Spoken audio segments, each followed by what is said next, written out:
Hello, ladies and gentlemen, boys and girls, college football fans, college sports fans across the nation and around the world. This is Tim May with the Tim May Show, an aptly named show.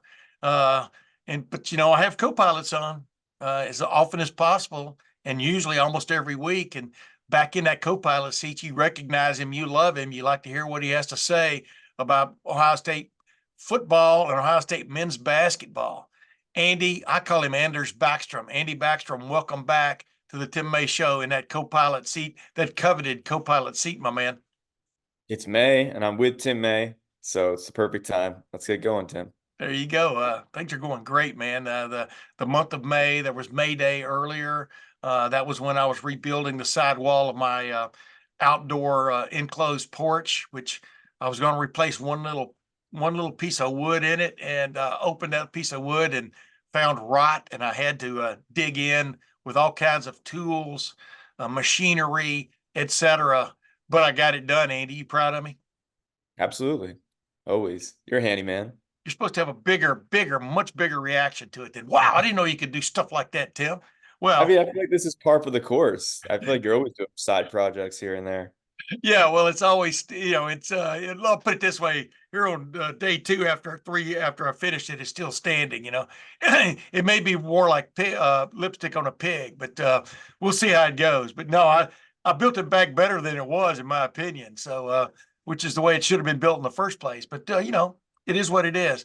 Hey, Andy, I wanted to get into this. By the way, I've got an interview coming up with, I think you could argue, is the most successful current head coach at Ohio State, Ty Tucker, head coach of the director of the men's and women's tennis teams at Ohio State. They've won 18 straight men's Big Ten tennis titles. They're moving into what do they call it, the Super Regional this week, uh, and headed toward what he hopes, what the team is pushing for, is maybe its first national championship during that run. That'll be decided over the next several weeks. But looking forward to this interview with Ty Tucker. So that's going to interrupt our progress. But the reason I wanted to have you on and by the way, pardon me for coughing, but I've got some kind of allergy stuff going on, and it is what it is. But dude, Ohio State football's got 85 scholarship players. It's the most stacked roster that I've covered at Ohio State from top to bottom, I do believe, of quality personnel who can play, which means they could probably play elsewhere. Yet, by far the most the busiest time in the transfer portal per diem per person in the last several weeks has been the Ohio State men's basketball team. You cover them along with Ohio State men's football and Ohio State women's basketball. You do a great job on all of those, keeping up with that stuff at lettermenrow.com. I contribute a very minute part. Spencer Holbrook and you, though, do the lion's share of that kind of hard work. But explain to me why the men's basketball team has been so active, so busy in the transfer portal under its new head coach, Jake Diebler. Yeah, Jake Diebler hasn't had a chance to take a deep breath throughout the last 3, 4 months, really. And I think this is the way the sport's gone. I think, we're seeing it with football a little bit, but Ohio State was not as affected by it this year just because all the guys came back, but they could have been. If a lot of those guys went to the NFL, we could be talking about Ohio State football having 15 transfer additions, maybe 20. I mean, who knows? Yeah. So I think it's really just circumstantial. But for Ohio State basketball, they had Jake Diebler coming in as the interim promoted to full-time head coach, and people thought, well, that means everyone will come back. But all it takes is one domino to fall with one guy wanting to go somewhere else, and then another player goes, well, I thought we were all coming back. Maybe I'll go somewhere else. And then next thing you know, five guys are gone. We're And all coming back. some of them, I think it was just writing was on the wall, like Zed Key, right? Going to Dayton for his final year. He probably wants a chance to start somewhere. He spent 4 years at Ohio State. The way his teammates talked about it, you felt like he was there for 8 years. It felt like he had his time at Ohio State, wanted to move on. But others like Felix Okpara, Roddy Yale Jr., those were bigger surprises. And so now Jake Diebler has already added 4 transfers. They have one spot remaining, and it looks like a completely different team, but a promising team nonetheless. Which one of those caught you the most by surprise? I would say Felix Akpara because he said he was coming back. And Yeah. then boom, he was gone again after they pick up the kid. What's the kid's name from Kentucky? Aaron Bradshaw. Yeah. Yeah. It's a major pickup. We'll get into that in a minute. Uh, Yeah. but Akpara, and then I think he talked to Adam Jardy. I don't know if you talked to him or not, but he talked to Adam Jardy about why he decided to leave. And I go, man, something missing in it. Something was missing in this explanation. Maybe two or three things, but it had to do with Bradshaw. Finally, didn't it? I mean, and I thought Akpara, man, he really gave him a lot down near the end of the stretch run. I thought he really came into his own to a certain extent down near the end of the season, and and in the NIT, and the boom to see him leave. I think that's a blow only because that was a guy that was getting there. You know what I mean? And now he's going to arrive with someone else. Yeah, he's somewhere the defense has always been there for him. He's a really good rim protector. He was second in the Big Ten this last year in blocks per game, and his offense is coming along too. We saw that in the NIT, as you mentioned, Right. scored in double digits all three of those games, and he had chemistry with Bruce Thornton and that backcourt, and it just felt like a lot of those dunks towards the end of the season. You're like, okay, it's finally coming together on pick and roll actions and everything within that offensive system with a little bit more upbeat kind of offense in the transition for Jake Diebler. But yeah, now he's going to Tennessee, which is kind of a homecoming for him. He did play his high school basketball in Chattanooga. And so for him, it is a little bit of a homecoming for him. And I think for him, yeah, with Aaron Bradshaw coming in, I think that changed a little bit of that dynamic for what maybe he was expecting. I also think a lot of the other guys transferring away changed the dynamic for what he was expecting. When he originally announced he was coming back, it seemed like everyone was coming back. No one had really announced that they were leaving. And so things changed, but certainly a surprise given the full you're 100% committed and then things changing. But that's college sports nowadays. I mean, this happens regularly, whether we like it or not. The players are kind of taking advantage of the system, and I can't blame them. I mean, there's no guardrails right now, so you might as well do what's best for you, and that can change from a day to day. But the portal is closed now, so no one else will be leaving, and so you can add more players. But as of May 1, that was the final day to enter the portal, so there won't be any like Bruce Thornton leaving or anything like that. People can kind of stop worrying about potential departures at this point. But it's been a wild ride. Hey, when that portal closes, does it make a sound sort of like, or does it just go and it's You'd have to closed? ask I our get you. you'd have to ask our friend Pete Nakos. Yeah, I was On gonna say, I was just Right? gonna say, get Pete on here again to do an Yeah, impression of the portal closing because he sits there all bleary-eyed watching for stuff going into and out of the portal 24/7. That poor guy. I had him on a couple of weeks ago, and like he said, his parents and his family and his girlfriend all not just take a back seat. They're not even invited to the show. I don't think they for like a couple of weeks. But back to that Akpara thing, though, the funny thing about it is talking about the guys who left he didn't expect.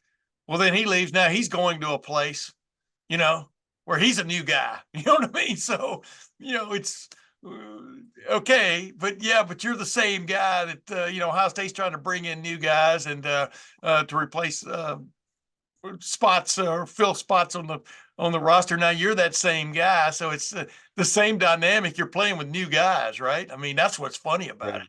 It's one giant game of musical chairs. And I think, the promising thing for Ohio State fans, though, is that they got Aaron Bradshaw Yeah, from Kentucky and they got Sean Stewart last week from Duke. Both those guys are former top 20 overall prospects, McDonald's All-American guys. Uh, Aaron Bradshaw was a 5-star. Sean Stewart was a borderline 5-star industry wide. And you're looking at both of those guys and you're saying this is a really athletic front court, maybe a more athletic front court than Ohio State had last year. yeah, And they're also potential to be great two-way players where Felix Akpara was a great defender. It was still yet to be seen his ceiling offensively.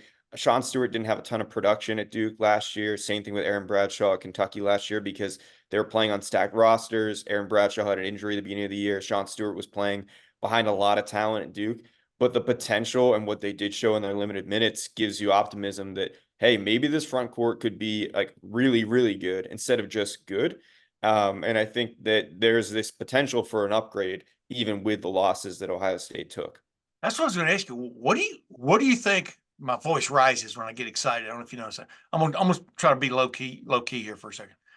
Andy, what do you think is the attraction for Bradshaw and Stewart coming to Ohio State under a new head coach? What's the lure there? Because they're coming from legendary programs. I mean, Yeah. and Ohio State's been legendary for underachieving for the last these many decades of not quite getting to the Holy Grail. As close as they came was in what, 2007, uh, when they played Florida, when Florida had the two-peat or whatever you call it, repeat. But Yeah. Andy, what do you think the attraction is for these guys coming to the Ohio State?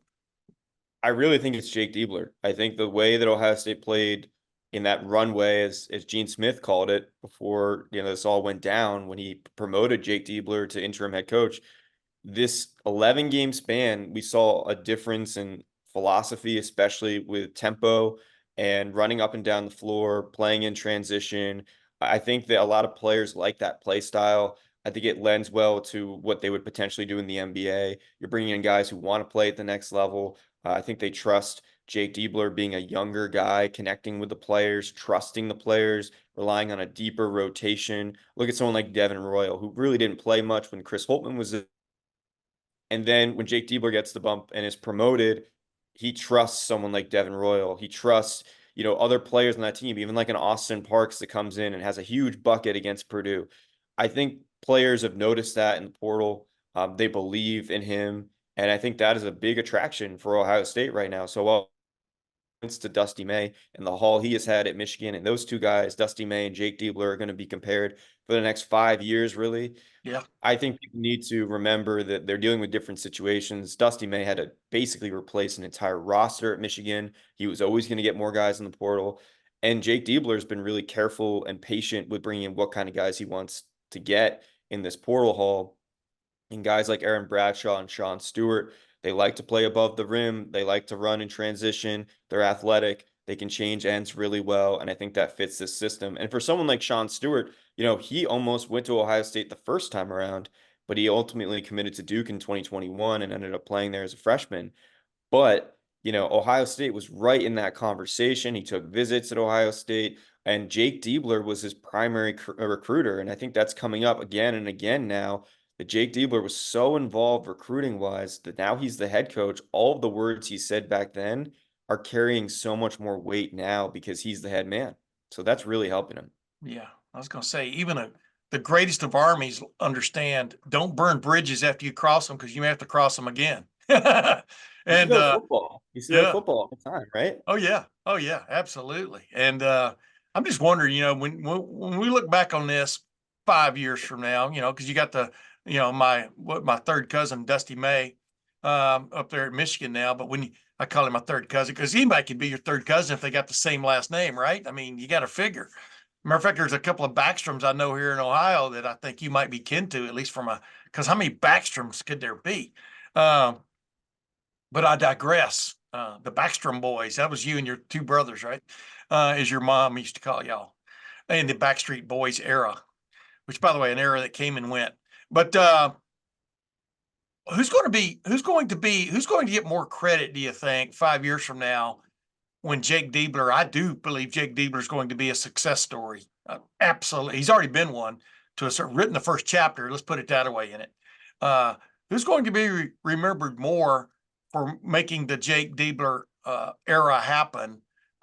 Gene Smith, who finally, he took a lot of grief for not getting rid of Chris Holtman a year ago, and but then he finally made the move, and it was the right move. The spark was there, and put Jake Diebler in charge, and Jake Diebler runs out the season, almost gets to the NIT, Final Four, falls short. But the bottom line was he turned around a season. Who's going to get more credit? Gene Smith for making that move and Jake Diebler being able to prove himself, or Ross Bjork for going, hey, I like what I feel here. I like what I see here.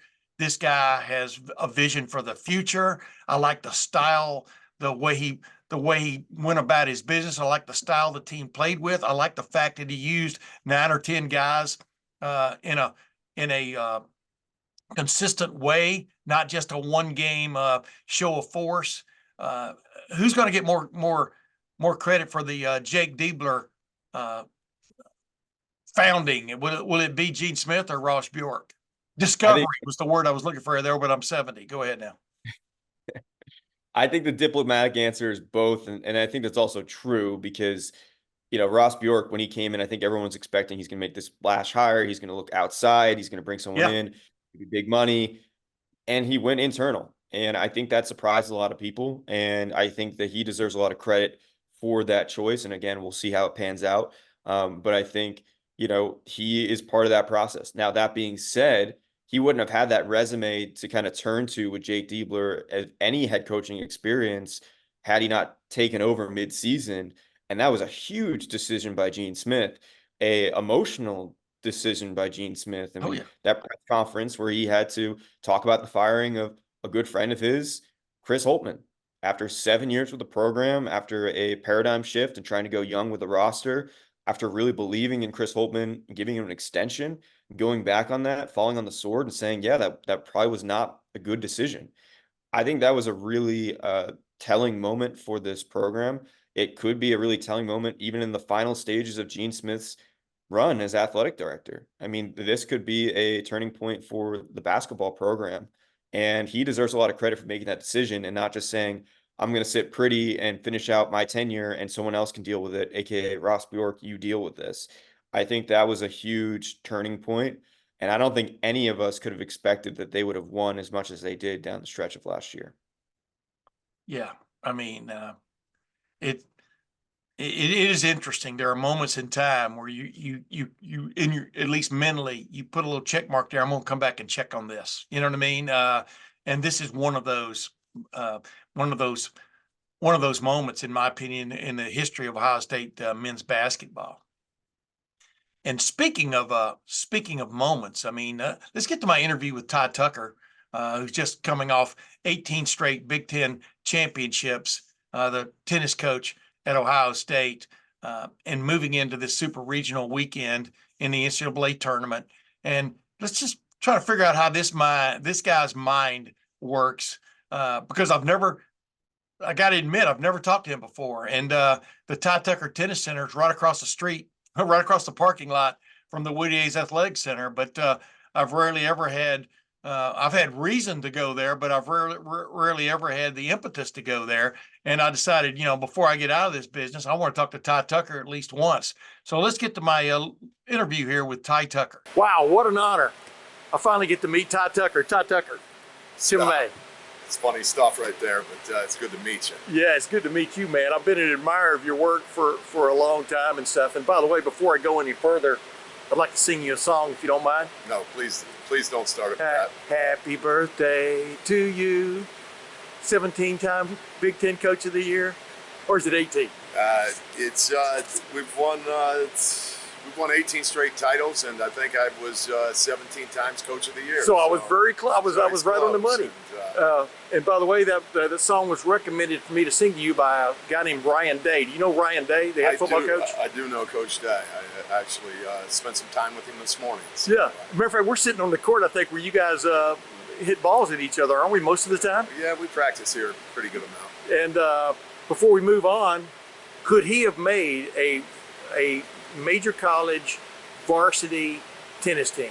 I mean, he would have had to spend some money and play some tournaments and go at it a little more as a youngster, but definitely hits the ball well, moves well, is getting around the court pretty good, and has a big old serve. So he's fun to watch the last 3-4 years, and watched him progress, and it's been a good time.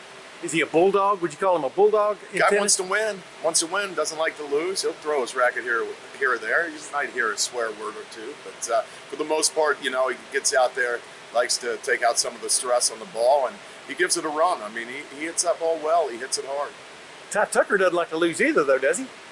I don't want to lose, but I've been known to, lose a couple at the end of the season. I won't get into that immediately. I do want to get to here, though.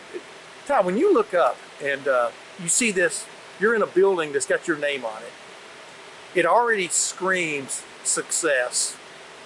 whatever you want to call it, whatever platitudes you want to put on it and stuff. Do you ever pinch yourself that this string has been going on as long as it has? I mean, how do you, when you walk into the building every day, I would think you feel a sense of honor, of pride, but also, wow, pressure.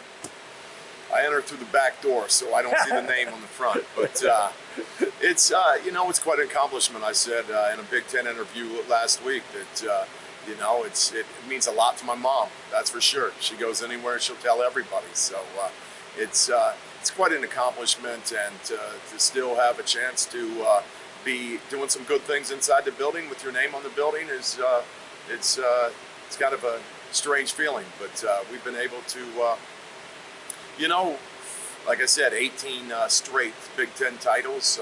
We've been able to do that through 2 or 3 different facilities, and this facility's been pretty lucky for us the past 3 or 4 years. We've been able to keep it going, and we've had some big matches and some great success in here. Yeah, I think when you first started as the head coach here, y'all were intense, weren't you? I'm joking. We were at the Jesse Owens West Rec Center, so the Quonset hut, the wooden hut, yeah. 4 courts. Had some legendary 5-hour battles there because you need 6 courts to play a full college match. So we started off, we only had 4 courts, so the 5th and 6th singles players would wait to play. So there would be some long matches, and but it was good. It was a great place to build a program, and that was back in the Andy Geiger days. So yeah, it's been a while. Yeah, but Andy always had plans for every sport, it seemed like, and then Gene Smith accelerated in that regard, right, from a facility standpoint. Gene Smith killed it in the facilities. I mean, obviously, I was part of the crew that went over to the Schottenstein Center before it opened, and everybody grabbed the toilet and flushed the toilet to make sure in the athletic department. So I was part of that crew too. So yeah, it's Andy was doing some building, and then Gene picked up where he left off, and has absolutely killed it in major college athletics. I mean, Gene Smith, you can't say enough about the guy. It's obviously got to speak about him this Friday in one of the one of the events for him, since he's retiring at the end of June. But I couldn't have been more blessed to have Andy Geiger, who gave me a shot, and then Gene Smith, what he's done for men's and women's tennis, what he's done for all of Ohio State athletics, and really in college athletics. I mean, Gene Smith's a guy that 95% of the athletic directors, no matter where they're at, they call Gene Smith for advice. And people really don't know, unless they're in it, how important Gene Smith's been to Ohio State, how important he's been to college athletics. And we're going to miss him. It's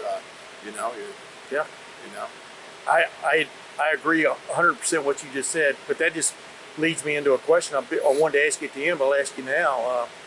With the way revenue sharing is on the brink for big time college football and probably men's basketball and stuff, and where that money's going to have to come from, are you concerned as a coach of for want of another term, an Olympic sport or a non-revenue sport, about where the future is for some of these sports? 36 varsity sports. Alabama's got like 20, 21. You understand what I'm saying? Oh yeah. Come on, Mr. Bjork, give us a chance. Men's tennis, only 10 or 12 of us. Put us in that crew that might be able to share in that revenue. Yeah. But no, that was my message to Mr. Bjork that's taking over for Gene Smith, obviously. And they've got some decisions to make. What you hear, I don't know everything, but you hear there's going to be revenue sharing, and obviously there's going to be 250 athletes at Ohio State, or a little more, that'll probably have a chance to share in that revenue. Who it will be, you don't know, but men's basketball will be there, football will be there, and women's basketball and women's volleyball, but you don't know who might be, the others, and there will be some others. And I think a lot of coaches at Ohio State hope that it's their sport that gets a chance to share in the revenue, their student athletes. But again, we should talk about something else, because I don't know a lot about this. Yeah, but I want to say this. I want to ask this. Men's tennis is earned, or men's and women's tennis, but the tennis aspect of things has earned it, hasn't it? I mean, with the way y'all have achieved. If you're an opposing coach and you don't take Ohio State tennis serious, you'll get an L. I mean, we'll find a way to get to 4 before you get to 4. So Yeah. we've got to take Ohio State tennis serious. We've been a major player for a while, and you know, it's a sport that's well represented throughout the country. You know, all the teams in the SEC, you know, the PAC, the Big 12. I mean, people play men's and women's tennis, and we've been fortunate to have some success. Yeah, absolutely. I think you should be rewarded for that, but that's just me making an editorial comment on the Tim May show. Yes, yes. Hey Ty, did go back to when you took over for Coach Daly? Were you surprised that they turned to a guy who was on the staff for a program that had, you know, let's face it, y'all were in the midst of a pretty long losing streak in the Big Ten, or it had been in the desert for a while in terms of winning matches. What, number one, what did you say to convince them that maybe you were the guy? But then number two, what did you change about things immediately? I know you admire Coach Daly forever, but what did you change immediately that you think helped turn things around? You know, I think that Mr. Geiger knew that you know, I was doing some recruiting, and we were a young team. We'd lost 30 Big Ten matches in a row, and we had some youngsters, and I'd been putting together some quality recruiting classes, 2 of them, and we were on the verge. And you know, it was obvious during that first year I was an interim coach. We made the NCAAs for the first time, but you know, there was a lot of work done by myself and Coach Daly for, you know, 2 or 3 seasons before that to get it going in the right direction at that time. And what was the other question? Well, so what did you implement almost immediately?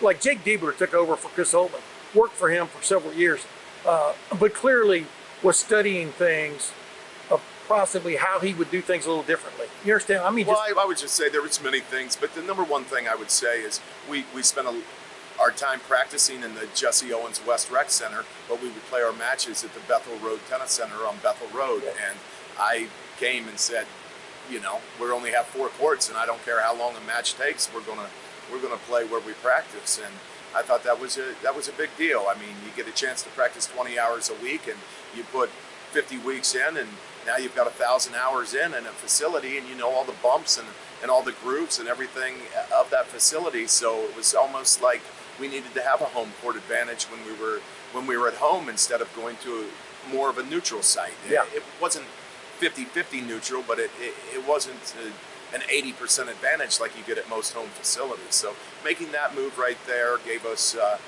pretty good jump in the beginning. Didn't make the other coaches happy because, like I said, with only 4 courts in a facility, sometimes a match would take 5 hours. But you know, I owed it to my student athletes to give them the best chance to win, and the best chance to win is to play your matches where you practice. Yeah, real quick, let me do a little pan here about where you play now. It's not the West Rec. The Ty Tucker Tennis Center, ladies and gentlemen, takes a backseat to no one, I do believe. Am I correct on that? It's the best indoor center in the world. I mean, you're not going to find anything better. Obviously, you're only going to find the great indoor centers in college tennis because, you know, if you're running a club for money, you can't have 6 tennis courts with all the bells and whistles and think you're going to be able to pay the bills. Yeah. You know, I say it all the time. It's the best tennis center in the world, but it truly is. Might not have the right name, but it is the best tennis center in the world. You know, you might have all the plans in your head about how to fix a tennis program, how to turn it around, how to schedule practices, how to scout opponents and stuff. You still got to get the Jimmys and the Joes, right? I mean, the guys who make it happen, the X's and O's. What were those first couple of guys that really helped you? I mean, that you can remember that helped turn this thing around? Jeremy Wartzman was a transfer from University of Florida who actually coached with me for a while. When I got the interim label got taken off, Jeremy Wartzman transferred from University of Florida. His brother played here a couple years after I played here, and we were good friends. And he knew that I was working hard and could develop a tennis player and wanted his brother to be part of it, and he transferred. There was Dr. Vincent Ing, who was the Presidential Scholarship Award winner at Ohio State, got a full scholarship, everything paid, and a little bit of pocket money as the Presidential Scholarship Award winner. Didn't need any athletic, turned down Harvard, Stanford to come play tennis for me. He ended up being the Big Ten. He was in that first year that made the NCAA tournament. A guy that we'd recruited, and like I said, turned down Stanford and Harvard. Missed one question on the SAT, and came to Ohio State. Left here as the Player of the Year in the Big Ten. So, thinking of Jeremy Wordsman, thinking of Vincent Eng, and then from the Cronoggies, the Chase Buchanans, the Ross Wilsons, the Scott Greens, putting a fence around Ohio and making sure that we got the best Ohioans every year. Matt Allaire, because saw those guys going off to other places and being super successful. So, you know, we went probably 25 years with maybe losing one Ohio guy. Wow. And it was, Ohio's been good to us, but we've also done pretty well when we needed to. It was tough trying to get kids from Florida and California committed to come to Ohio State, because the parents, you know, drove them all their lessons since they were 10 years old. So their parents were every bit as addicted to the tennis. You know, they've been with them traveling the world since 10 years old, playing the national tournament. So when they got a chance, you know, they'd see UCLA, USC, and Stanford, and they'd like, we can probably go to every match if our son stays home. So it was tough to get those boys initially. So we had to make some inroads in Europe, and we did well with the Torpegards and the Blas-Rolla. Blas-Rolla won the 2013 NCAA tournament. Rolla and Chase Buchanan won the doubles tournament. We had James Trotter from Japan last year, who was won the doubles tournament at the NCAA championship. So done pretty good with when we needed to get an international player, to find an international player that could help. But for the most part, we tried to do it with the Midwest players, guys that know how to navigate an indoor tennis court. Excuse me. I was going to say, do you also fight what, like Ryan Day doesn't fight, at least at the moment, that a lot of the top-notch tennis players have the chance to go pro out of high school, or, you know, or there is no 3-year rule, you know, like the NFL, etc. I guess how do you weave your way through that, or are you just looking for guys who are looking for a college education who happen to be really good tennis players? I mean, you're obviously looking for the best tennis players you can find, and when you go out and you decide maybe you'll recruit internationally, you know, you kind of look for some countries that don't have, you know, the resources that can help these kids, you know, pay for their first 3 years out on the pro tour. Because when you get somebody, you really want them to stay for 3 or 4 years, especially if you're known as a program that develops talent. You really want to, you know, get them here for their junior and senior year. And some of the European programs, when you start to make a move with one of their student athletes, might come from France or Germany or some, have the money to start funding their pro career, and you don't want to lose anybody early. So sometimes it's best to, you know, find a country like Slovenia or Denmark or somewhere where, you know, there isn't a ton of tennis or a ton of money to go ahead and pick these kids up to, you know, take them off their hands before their eligibility's up. Yeah. But this is literally like coming to a tennis academy. I mean, when you think about it, I mean, from a developmental standpoint, right? I mean, this program, this facility, etc., it takes a backseat to no one. We are known in America as a place that you have a chance to get better, improve your college ranking, graduate, improve your professional ranking, because we do have professional tournaments on campus. Yeah. And, you know, judging by the players that we have, you can see, I mean, we have guys that top 10 in the world in juniors, guys top 20 in the world in juniors. We have brothers of players that are making $1 million right now playing professional tennis. And to be able to land those kind of recruits when the parents are obviously dotting their I's and crossing their T's when it comes to deciding which college their son will go to be able to land the American kids now from Florida, California, from anywhere that are thinking about playing professional tennis speaks a lot.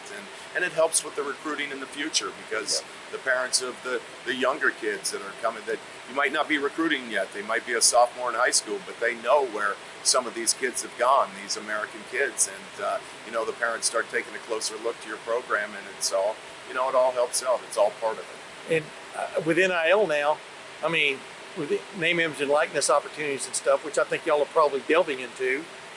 I mean, if you're not embracing NIL, you probably should get out of coaching. You get left behind. It's here to stay, and you'd get left behind. So you've got to do whatever you have to do to to help your student athletes, and that's part of it now. If you play your cards right as a tennis player, you can probably make more money the first 3 or 4 years at Ohio State with an NIL deal than you might on the pro circuit anyway. So, Yeah, I mean that's a true statement. I mean, you lose a lot of money in the first couple of years playing professional tennis, and Yeah. you have to travel, be on the road 200 days. You don't have to be a genius to understand that, you know, what it costs if you're in a hotel 200 nights a year, and you've got to take 30 round trip plane tickets. So yeah, you know, it's And hotels. expensive. Yeah. It's, you know, there's a lot of guys out there that are darn good players and spending $60,000 a year to play professional tennis, making $25,000 a year. So it's a tough racket. yeah. Plus, you have to eat at Olive Garden every night. Nobody wants to do that, right? No one eats at Olive Garden anymore. Hey, real quick, Sorry, I Olive Garden. saw the interview with you and Dave Repson, but I got to ask you, what do you remember? Like it was yesterday when you ate it all, when you pre-match meal at an Olive Garden and things went. I remember after the match that where we ate, and I was a little more superstitious at the time, so we tried to Yeah, try to not do what's not good, but we've tried to get over the hump, and we've won some matches, and we've kind of stayed to our routine, and it's worked for us, and the guys enjoy it, and as long as they'll eat anywhere, as long as you'll find a Dairy Queen afterwards, get them a little ice cream. in other words, anywhere but Olive Garden is Yeah. what you're saying. Yeah, you're not just now zeroed in on Outback or no, something. no. Yeah, yeah. Hey, Ty, you're always talking about your mom and getting to go home. I mean, you're what, 60 minutes from your house, right? I'm from Zanesville, Right. where I grew up. It's 60 minutes, but my parents are in Buckeye Lake now, so Oh. I'm in Pickerington, so I'm only a 15-20 minute drive from my parents. Oh my goodness, you get a helicopter, you're there in 5 seconds. They haven't given me a helicopter. Yeah. But I was always thought of Zanesville. This is going to be really weird. When I first moved up here in 1976, I had no friends and stuff, so I set out exploring the state of Ohio. And the first place I went was to this town that I think used to be the capital of Ohio. But anyway, it was called Zanesville. But the reason I went there is because I wanted to see why. Y Bridge. Yeah. What's the history on the Y Bridge in a nutshell? I mean, it's the only Y Bridge. It's in Zanesville, Ohio. I mean, it's get a lot of people come to see the Y Bridge, and been on the Y Bridge most of my life, and it's good. But I go home for Adernetto's Pizza, Tom's Ice Cream Bowl. I Yeah. go to Zanesville for that, and I actually came. I mean, since you're a football guy, I actually came and lived and stayed with Buster Howe. We graduated at the same time. Buster Howe was the Player of the Year, Ohio, Mr. Football in Ohio in '88. The year Yeah. before Robert Smith took it home twice, and Buster Howe's a Zanesville guy. Actually played some tennis, and still Buster Howe.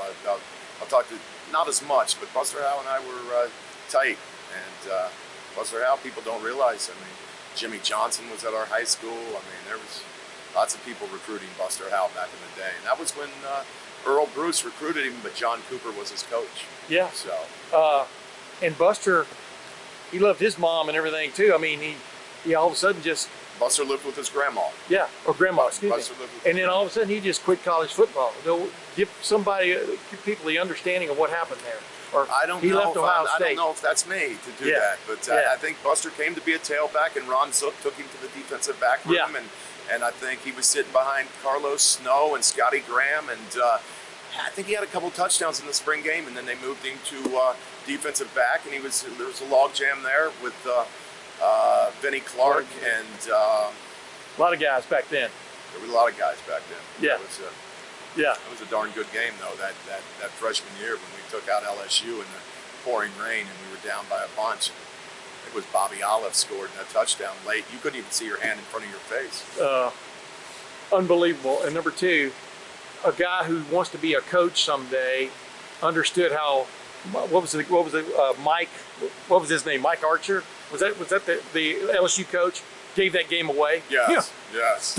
Tactically. I wanted to Yeah. ask you this: as you came along, when did you know you want? Because obviously you were on the pro circuit. You were going to be a pro tennis player. Again, we talked about that. Yeah. I was 32 in America in pro tennis, and you couldn't make $1. Yeah. You needed to be top 12 in America. You think about that. Be 32 in America professionally in your sport. and you couldn't make expenses. I Yeah. mean, it's a tough grind. I mean, you're like I said, 200 days in a hotel.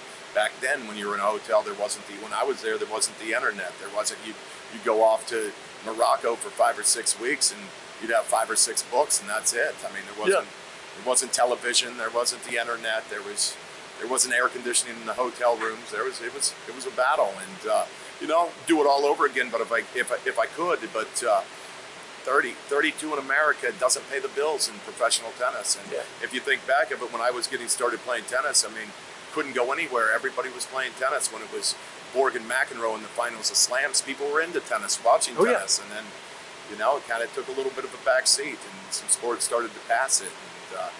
And, but it was a good time, playing the tennis. But like I said, it's not easy to make it in professional tennis, and you got to be able to have the money and have the guts to stick it out for 2 or 3 years, because very few people make it overnight. Yeah. But you wanted to stay in the game in somehow, some wanted form to or stay in fashion. the game. I always knew I wanted to stay in. I liked it. I'd learned a lot through all the junior success and the college success and into the pro circuit. It was nice, and it was an unbelievable opportunity when Coach Daly offered me a chance to come back to Ohio State at $18,000 a year salary. So it was time of my life, and would have just remember 12, 14-hour days every day of the week, and having the time of my life trying to help Ohio State establish a tennis program. Wow. Well, I think you did a pretty good job in that regard. I'll let you know that. There's work to do. Yeah, there's always work to do, right? I mean, how much, can you explain to people how much you love, do you love the game, or do you love the process of the game? You understand what I'm saying? There's two different things. There's fans, and then there's you got to like it all. I like it all. You start off and you realize that, you think it's about recruiting, and you think it's about player development, and then all of a sudden you start to do well in those things, but you Where's realize, the facilities, well, right? I'm a little off, there's something else. And then you realize, it's about, a little bit of fundraising and trying to have some professional events on your campus. And then it's about scheduling. We've got to schedule the best teams, even though we're nervous before every match. You got to schedule the best teams. And then all of a sudden you think you have it figured out, and then you realize, you know what?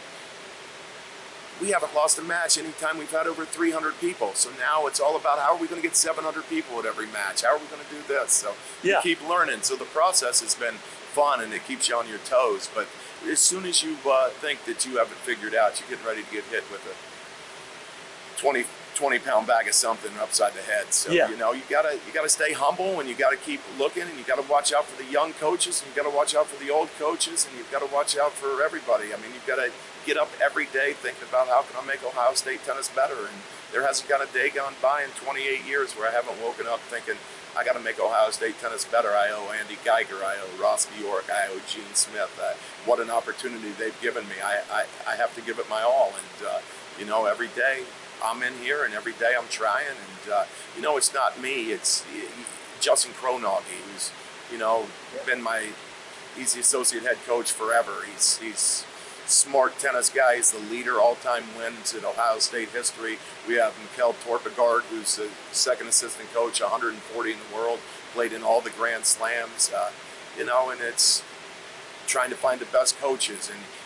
But at the end of the day, you're not going to do anything unless you have the best student athletes, and getting the talented guys, and the guys where tennis is a fun part of the day, because, if you're going to play non-revenue sports, you need kids with it. It's their fun part of the day when they come play tennis, not start smiling and having fun 10 minutes before practice is over because they think their fun part of the day is getting ready to start by going to play video games or going to look for the girls or whatever it is. But you got to find, the student athlete where tennis is their fun part of the day, and that's what they want to do. And we've had good success finding those kind of guys. I was going to say, it always comes back to that, right? You win with people, as Woody Hayes said, Absolutely. et cetera. And yet, you got to have the depth of the program to get the most out of the people. And, and this is what I want to ask you. I've always been intrigued by this.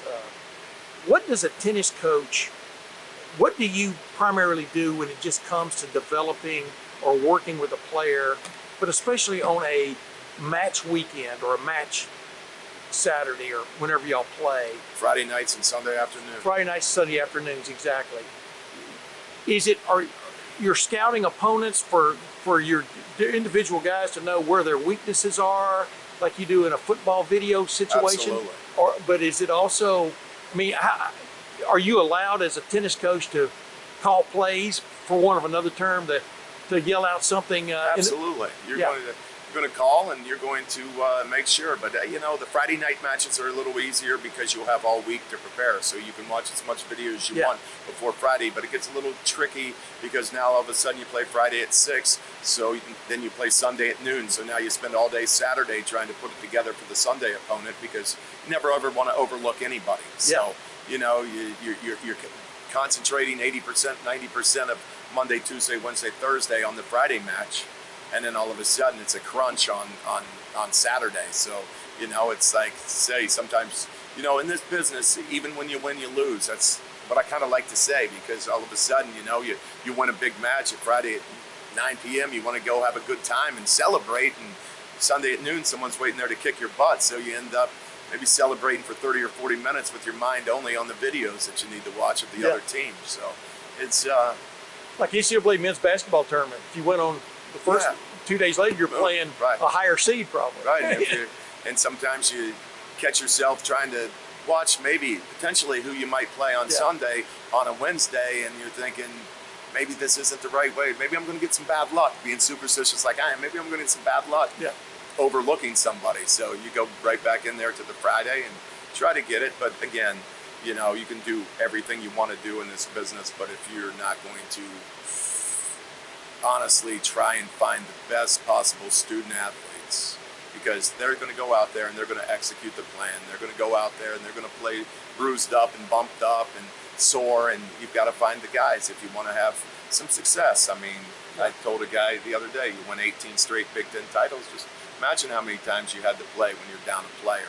Guys were sick. Guys were, in a small team, the flu will go through everybody pretty quickly if you're not in the wrong time. So to be able to do what these guys have done is obviously, Coach Crone, Augie, Coach Torbergard, and myself have done a pretty good job, but you don't get there without the guys. Yeah. The guys doing the heavy lift and the student athletes who are really, really, really dedicated to keeping the streak alive. Yeah, and being flexible and whatever. Your serve may be there on Friday night, not on Saturday, not on Sunday afternoon, and you figure out another way to win, right? And we always tell them, though, when we're going on the road, that your serve packs well, because the ball doesn't have to bounce to hit the serve, because some of these tennis courts, you get somewhere, this might be a pretty medium bouncing court, but you might get somewhere that hasn't been resurfaced in 20 years and it slides like it's glass. But I always say, make sure you pack your serve, because you're tossing it up, it doesn't have to bounce. So I think your serve travels pretty well, your heart travels pretty well, and your footwork travels pretty well. I knew we'd get to some of the inside tennis, ladies and gentlemen. Wanted to ask you this: you're hosting Mississippi State this weekend? Host Mississippi State. Do you already have butterflies? Do you go to sleep with butterflies? Do you wake up with butterflies? Do you even get butterflies during a week of prep for a major situation like this to advance in the NCAA tournament? I would have to say I have a version of butterflies. I mean, I don't know what butterflies really are. I'm pretty nervous. I've got to find myself to, you need 4 wins to win a tennis match. You got to get four points. Yeah. And, I'm looking for, came out here to do this interview, upstairs watching video, trying to find where those 2 are going to be, where we've got to position the coaches, where we feel pretty confident, so we can, we know if we can get to 2, we'll be able to find our way to 4. Something could go wrong and you not get there, because that happens in sport. But, we're trying desperately up in the office to find out where we feel I'm going to say 2 tricks because I like euchre. So I'm going to say we're looking for 2 tricks. And then, find our other 2. Yeah, and you count on the others. Can I ask you one little inside baseball thing too, before we go? One thing I've never understood about tennis matchups on the weekend: who determines who is playing? Meaning, you have to declare your one, versus their one. I mean, how do you determine who's playing who? You determine an hour before the match, unless it's a conference match. A conference match, when you're playing a Big Ten team on Tuesday, you turn in your lineup, and then all the teams get a vote on your lineup. But you're only allowed to move one spot from match to match. So if I played number 2 on Friday night, I could only play 1 or 3 on Sunday. Oh. So you can only go up or down one spot. Yeah. But the records have to support it. So if you want to have flexibility in your lineup in college tennis, you got to play it from the jump. You've got to start the season, you know, switching up your 1 and 2, switching up your 3 and 4, because matching up is prohibited. And all of a sudden, if a guy plays 2 for 20 matches in a row, and then all of a sudden you move him to 3, you know, you're going to get flagged. You're going to get flagged for that. But so you have to be, and that's one of the things with the coaching that's a little bit difficult in tennis, because there's some kids out there that want to play number 1, or I want to play number 2, and you know, and sometimes you have to, you know, it's a team game, and it's the only time tennis is played as a team game. Yeah. Their whole life, they had an entourage around them, a coach, a trainer, parents taking them to tournaments, and it was only about them. Come to a team, and sometimes it's best. Sometimes your game provides better at number 4, number 5, and people would think, well, he must be the 4th or the 5th best player on the team, but that's not always the case. It's, you know, but you have to, right from the beginning of January, if you want to be able to have flexibility throughout a long season, 5 months, you have to be mixing up your players, match in and match out. Yeah. And, Do your homework. to be able to get it to fly. And it takes the homework, and it takes, you know, you loving the game, wanting to be here. If I want my guys, if I want tennis to be their fun part of the day, if I demand that tennis is your fun part of the day, if you're going to come to Ohio State and accept a scholarship, it's got to be my fun part of the day. It's got to be Kronogie's fun part of the day. It's got to be Torpegaard's fun part of the day, because it doesn't work. I can't ask those guys to do all the heavy lifting while I'm eating Doritos. Not Olive Garden. Plain Doritos or Whatever. Yeah. Take a look at me. All of them. Yeah, right. Yeah, you're in horrible shape. Last question, and I hesitate to ask it. Is the Holy Grail the NCAA tournament? I mean, the championship and the, you know what I mean? Well, obviously, we want to win a title. I mean, I want to win a title for Ohio State. I mean, the money they put into it, the kids. I mean, it's so special for not only the guys that are playing this year, but the guys that played 15 years ago, all have come back for a match in the NCAA tournament. I'll look up in the crowd, and we'll be somewhere else, and I'll see 3 guys that played on our team 10, 12 years ago, 15 years ago. And, you know, it's for them. It's for the program. It's for the program. Ohio State deserves an NCAA title, and I'm going to chase it, and I'm going to try to find one. And but again, I tell people all the time to hedge it a little bit that we've won 3 national indoor titles, and the same team's playing that. Yeah. And you know, it's not like some teams aren't playing. Right. It's all the same teams. But you know, we do a little more practicing indoors due to the weather. We might be a little better indoors, you know, at certain times of the year than other teams. But you know, we catch up pretty quick when we get outside, and we have the heart and the determination to you know, play with anybody. And we hope that you know, we'll play Saturday at noon and we'll reach our level, because if we reach our level with the crowd support, it's tough to beat us here. I mean, we still have a nice record that you know, 200 home victories in a row. It's the most wins of any team anywhere in the country in NCAA Division I athletics. It's about 13 years without losing a match at home. So, you know, we get a good crowd and great players, good things can happen. That's funny. You're exactly right. But I was going to touch on the indoor titles. I'm just going, don't those count? Yeah, well, I mean, they don't count to a lot of people, and I get it. I mean, everybody. It's tennis, baby. People say, I mean, if you sit around and you read chat sites or you read that stuff, you try to stay away. But everybody knows what we're chasing, and you know, it's fun. I mean, what can you do? I mean, it's like basketball. I mean, you're in the 64 draw. Now you're in the Sweet 16, and get a chance to play in the Sweet 16 for a chance to play in the Elite 8, and to constantly be knocking on the door, what these guys do, and it's pretty remarkable run. But yes, you know, winning the NCAA championship would be something pretty cool. Yeah, I appreciated Todd Tucker sitting down with me. He's, the way I understand, he's a little reluctant to do on-camera interviews, but he definitely sat down with me. And as you can tell, most of the time, the guys who are reluctant to do anything are usually the best at it. Agreed, Anders? Yeah, they usually have a lot to say, and I think the success he's had with that program, you always have to kind of double check and look. Wait, they've won that many in a row. Yeah.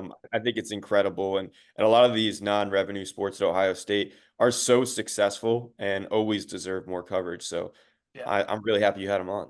Yeah, it's kind of like my solo stove, man. My solo stove that I really love, where you just chuck a bunch of wood in it, and after it gets going, about 3 minutes later, there's no smoke.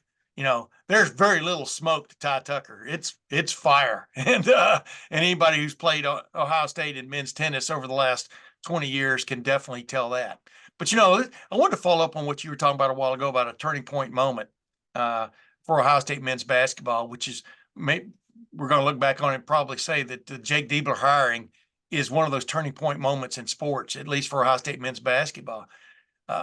Very interesting, because you and I both sat in on the long interview that outgoing Ohio State athletic director Gene Smith did with Doug Maurice a couple of weeks ago at as I call it, the Farrah Fawcett Center, at the Fawcett Center, and I was struck by one thing, definitely that he said that's right in that turning point moment thing was his admission that I've gone all in on football for this year. I didn't want to leave Ross Bjork with a football program that wasn't winning championships. Boy, how soon they forget, right?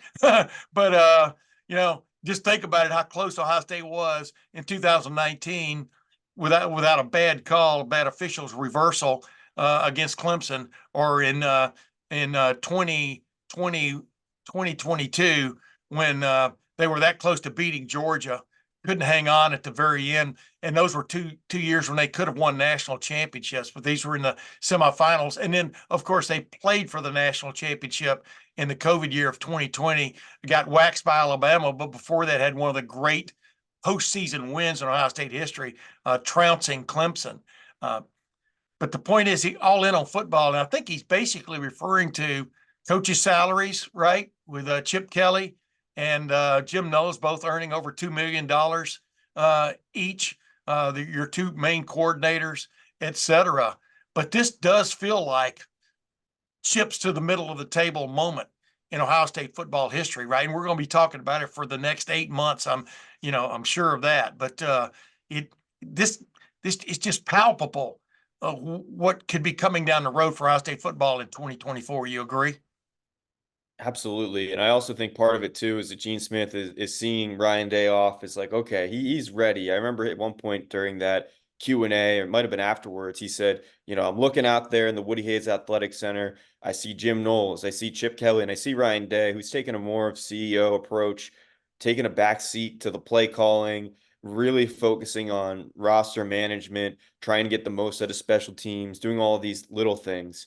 And you get the sense that it's kind of like when a parent is no longer helicoptering over the kids and they're like, I trust them. They've got it now.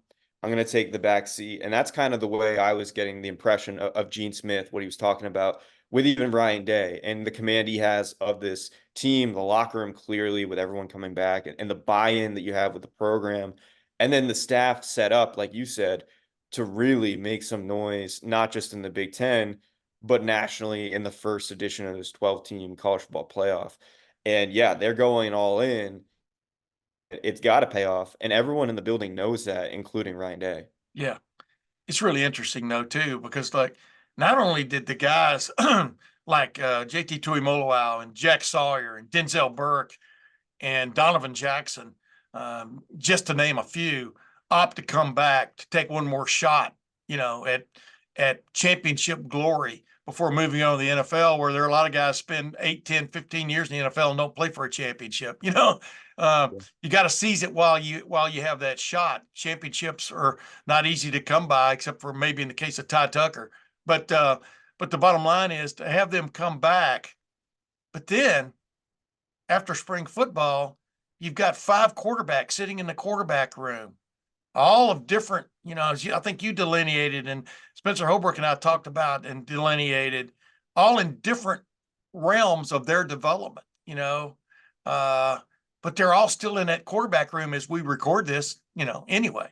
5 in their own way, highly sought after quarterbacks, either in the recruiting realm or in the transfer realm when it came to Will Howard. Well, transfer realm when it came to Julian Sayin, the freshman who spent 3 weeks at Alabama before Nick Saban retired and opted to go to make his move to Ohio State.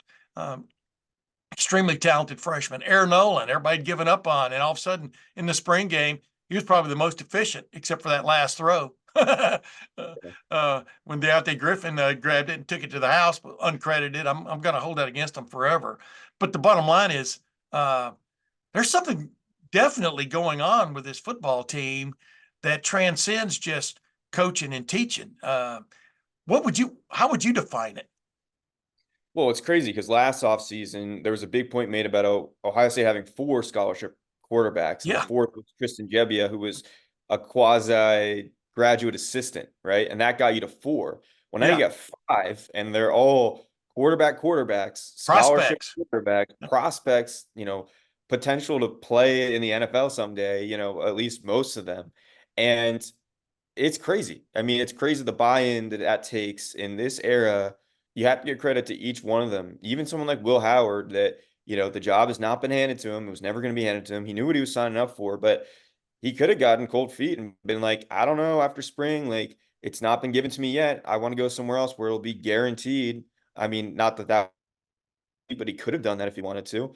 He's staying around. Devin Brown, I think, is maybe the most impressive case of this, right? Where he's just stood by his words throughout this entire process, going back to December when Kyle McCord transferred. He said, I'm, burning the boats, and he stuck around for that. Had a pretty much miserable Cotton Bowl experience, decided to stay after that, and then decided to stay with the spring portal too. So there is just so much credit that I think needs to be given to all of those guys, because not all of them are going to play, but they're all vital to that room. And with a season as long as they're expecting, maybe a few of them will have to play. And I think that was kind of the selling point, not only for the quarterback position, but look at the cornerback position, to keep all those guys too. Jermaine Matthews, who could have gone anywhere. Calvin Simpson-Hunt could have gone. All of these guys stuck around, not just at quarterback, but some of these premier positions, money-making positions at the next level. And to have that kind of depth, I think, this is a really rare thing that Ohio State has right now. Yeah, Calvin Simpson-Hunt. By the way, where's he from? I can't remember. Waxahachie, Texas. Waxahachie, Texas, ladies and gentlemen. I'm sorry. I love watching him play, and I love saying Waxahachie. I think anybody who's paying attention over the last 2 years understands that. But I spent 11 years in the great state of Texas before moving to Ohio, where I've been for 48 years, something like that. Twice as long as you've been born. But it is interesting the breadth of the Ohio State reach of Buckeye Nation, but the Ohio State reach anymore on this football team. When you look at the roster, you look where all these guys are from, and yet there's a common cause involved. As I like to say, it kind of reminds me of the Alamo. When Davy Crockett, he shows up. He was in Texas for like a month. But it was his last month, and when he shows up at the Alamo. But all these guys have come into the Alamo that is the Woody Hayes Athletic Center, and by golly, they want to make a stand, but they want to win this one. Remember the 2024 team is what they want to be known as, not remember the Alamo, which fell, but weeks later San Jacinto, and there you go. But that was by the way, ladies and gentlemen, that was a battle for the independence of Texas in San Jacinto. But I digress. Sam Houston took the surrender from Santa Ana. But I'm just interesting to me. I would like to almost audit the quarterback meetings right now and see what they're being told. Listen to Chip Kelly talk to these guys. Back when they're meeting again. Let's put it that way. They're not necessarily meeting right now, but this is an interesting time, right? Because if I was a college student, I would sign up for this class. You know what I mean? And it's almost like these football players, these quarterbacks have done that too, right? I want to hear some more here. I've got Ryan Day sitting over here who may be sitting in the back of the room going, yeah, you're right, coach. You know what I mean? it would be interesting to just sit there and listen and watch the drawing up on the dry erase board or up on the screen, right, with the video, because there is genius being taught there, right? Yeah, and I think that, there's a point that you can make too, that how much sense does it make to leave in the spring and go to a school where maybe you're thrown into a situation where there's probably not as good coaching. You might be thrown into the fire of a situation. I mean, look what happened with Lincoln Keenholz last year in the Cotton Bowl. Like, how much did that really help his development? I mean, yeah, it was puts up on tape, and yeah, there were some good moments, but there was also some really difficult and unfair moments. Like, to have another year of development for all of these guys, or just the first year development for someone like Aaron Noland or Julian Sane, that's really critical. And you're basically in the best school you could be at. And yeah, maybe you have to transfer at some point, but the experience and development you get now is invaluable. Why would you sacrifice that to go somewhere where you might be sitting anyway and you're not getting that kind of instruction or that level of competition? It makes complete sense to me. I mean, we talk about it all the time. It's like, yeah, maybe you go to community college for 2 years and then you transfer to a 4-year university, right? But like, you're starting somewhere and then you're going to the next spot and you take what you learned from that first spot and you go to the next spot and you're ready to contribute. Like, maybe that is something like this where, yeah, we see it with the wide receiver position all the time, right? Guys come in, they're really good, but they're not maybe great where you need to be at Ohio State, and then they go transfer somewhere else and they're great there. Yeah. And I think that's just the way that the quarterback position maybe will be at Ohio State as well. We've seen obviously the stars that are Heisman finalists and go on to be drafted in the NFL, but to have the level of depth that maybe you're seeing at the wide receiver position, or maybe you're seeing on the defensive line, I think that's the next step. And that's super rare in today's college football, where people are leaving generally if they're not the starter. Yeah, absolutely. What have you done for me lately? Why am I not starting? The third uncles, as Urban Meyer refers to them, the third uncles get involved, and there's NIL involved now.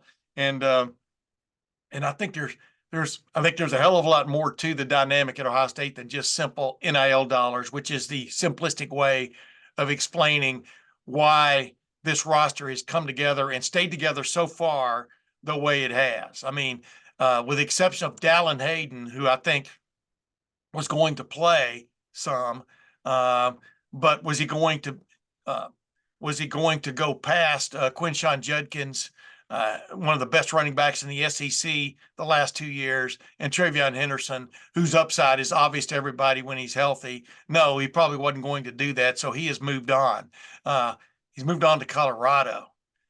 Maybe that's a totally separate podcast. That should probably be reality TV. Dallin Hayden going to Colorado, whose offensive line, wow, they put people's lives in jeopardy last year near the end of the year, that they're going to get that all fixed in 1 year and through the transfer portal and recruiting. That remains to be seen, but good luck to Dallin Hayden, because I always liked the young man.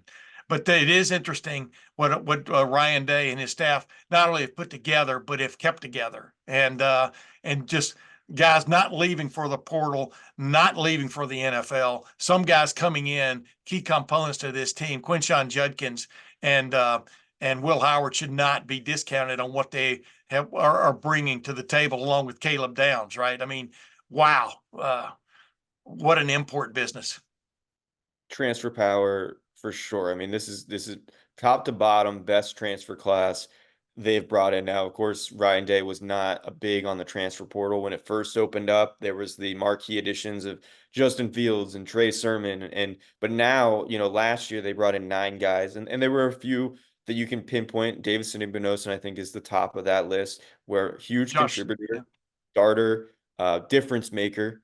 But this Josh year, Simmons started all year, left tackle. Exactly. Yep. So there were a few, but this time around, it's one after the next. Whether it's Julian Sayin, who could be the quarterback of the future, whether it's Will Howard, who could be the quarterback of the present, Quinshon Judkins helping form maybe the best running back duo in the country, Caleb Downs, arguably the best safety in America. Yeah. Like, you keep going down the list.